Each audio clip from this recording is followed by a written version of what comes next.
Lockdown से पहले गीता के घर का नजारा कुछ ऐसा था कि रोहन ऑफिस जाता था और शिवन स्कूल। जिनके घर से जाने के बाद गीता काम खत्म करके बाकी समय आराम करती थी। लेकिन लॉकडाउन के बाद ऑफिस और स्कूल घर में ही खुल गए और इससे गीता का हाल वो तो आपको देखने में ही मजा आएगा। शिवेन, ओ शिवेन, महाराज उठने के लिए क्या 21 तोपों की सलामी लेंगे? अरे बिस्तर से बाहर निकल, ऑनलाइन क्लास स्टार्ट होने वाली है। अरे तुम भी हद करती हो, स्पीकर की तरह चिल्लाने की क्या जरूरत है? दिख नहीं रहा मेरी कॉन्फ्रेंस चल रही है। अब कैमरा और स्पीकर ऑन कर रहा हूं, मुझे कोई शोर नहीं चाहिए। इस पर जैसे ही रोहन लैपटॉप का कैमरा और स्पीकर ऑन करता है तभी कुकर की सीटी बजती है। करा लो अब इसे चुप।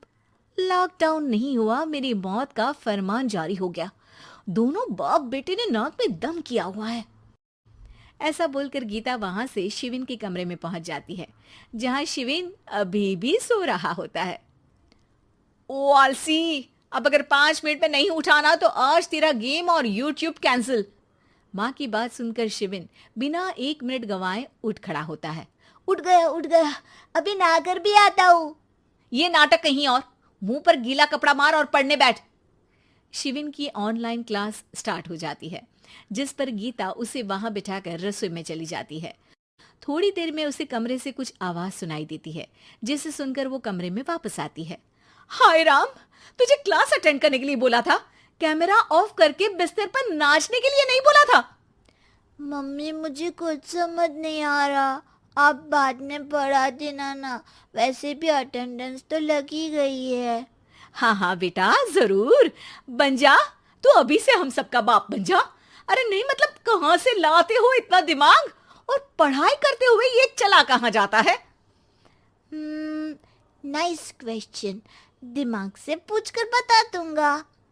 शिविन की बातों से परेशान होकर गीता उसे मारने के लिए जैसे ही आगे बढ़ती है तभी वो कमरे से बाहर भाग जाता है।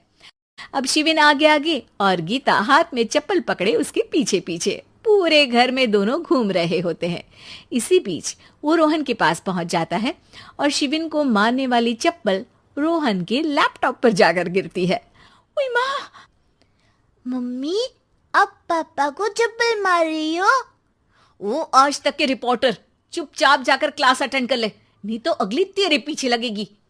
इस पर शिविन वहां से चला जाता है, जिसके बाद रोहन गीता से कहता है, इस सर्कस के लिए कुछ बोलना चाहोगी? अरे क्या करूं, जब से तुम दोनों घर में रहने लगे हो, घर अपने आप ही सर्कस बन गया है और मैं तुम्हारी नौकर। कभी बेटी को संभालो तो कभी बाप के नखरे उठाओ।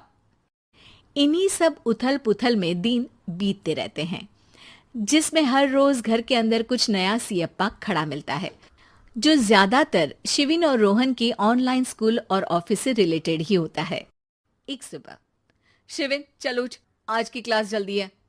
कैमरा ऑफ करके आप अटेंड कर लो। अरे ऐसे छित्तर पड़ेंगे, दादी नानी सब एक साथ याद आ जाएंगी। गीता की लाख मशक्कतों के बाद क्लास तो खत्म हो जाती है, लेकिन उसके बाद शिविन फोन इस्तेमाल करते हुए इंस्टाग्राम रील बनाने लगता है। रसोड़े में कौन था? तुम थी, मैं थी, कौन था? कौन था? हाँ, मैं गरीब हूँ। अरे ओ गरीब के बेटे, आजा, मैं बनाती हूँ तुझे गरीब। मैं बताती हूँ रसोड़े में कौन था। पढ़ाई करने बोलो तो इनकी माँ मर जाती है, और ये पागलपंतियां जितनी मर्जी करा लो। गीता शिविन को डांट रही होती है, तभी रोहन बीच में बोल पड़ता है।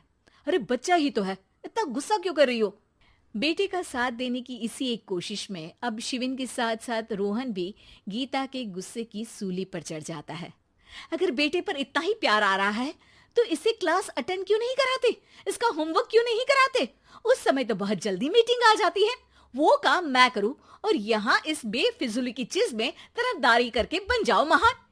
हे भगवान, कोई तो इनके ऑफिस और स्कूल खुलवाओ, मैं इन्हें और घर में नहीं सह सकती। अरे कुछ और मांग लेती, क्योंकि तुम्हारी ये विश इस साल तो पूरी होने से रही, कोरोना। हाय नास पीटे ने जिंदगी ही बर्बाद कर दी। खाए कोई पचाए कोई, कल मुझे चुन चुन कर सबको मेरी बद्दुआ लगेगी। उन्होंने दुनिया का और इन बाप बेटे दोनों ने मेरा जीना मुश्किल कर दिया। गीता वहां से चली जाती है, जिसके बाद रोहन शिविन से कहता है, अरे तुम्हारी मम्मी इतनी भड़की हुई क्यों है? आपकी वजह से पूरा समय घर में रहते हो और उस पर कोई काम कराने की जगह बस ऑर्डर देते रहते हो।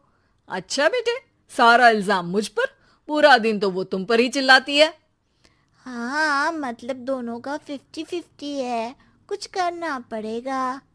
वो कहते ना, make the best out of worst. I have an idea. वैसे तुम्हारी माँ सही कहती है, बहुत जुबान चलाने लगे हो, कम बोला करो।